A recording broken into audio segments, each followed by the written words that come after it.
The pressure on Scotland's hospitals feels most acute on these busy floors. Sicker patients arriving who need to be admitted for further treatment, but there are not enough beds. My expectation is, unfortunately, that more and more patients will be delayed in emergency departments, waiting beyond 8 and 12 hours. And quite simply, what that means is that patients will come to significant harm, purely related to the length of times that they're waiting in the emergency department.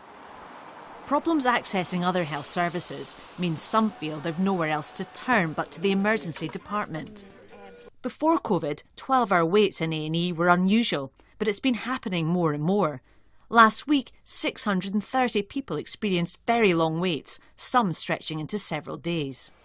Staff have been trying to redirect patients to alternative care like pharmacists, dentists or GPs, but in response to pleas from health boards, the government has issued new guidance.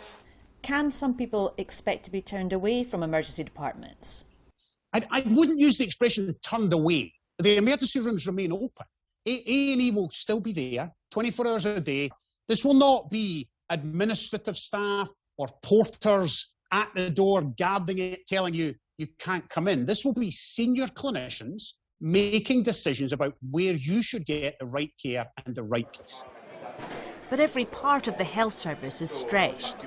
People are still left with the impression that it's difficult to see us sometimes, and that's not always the case. We are still seeing people face to face, and we hope that people are patient with us to a degree, even though they might be unwell, even though they might be stressed. But believe me, we're busy. Week after week, waits at A&E are reaching record highs, and staff fear things will get worse over the winter, putting more and more patients at risk.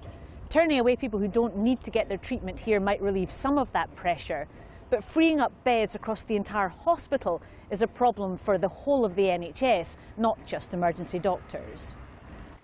The Scottish Government has pledged more money for emergency departments, but Scotland's NHS is on a very precarious path. Medics and ministers alike want that message very clear to the public. Lisa Summers reporting Scotland.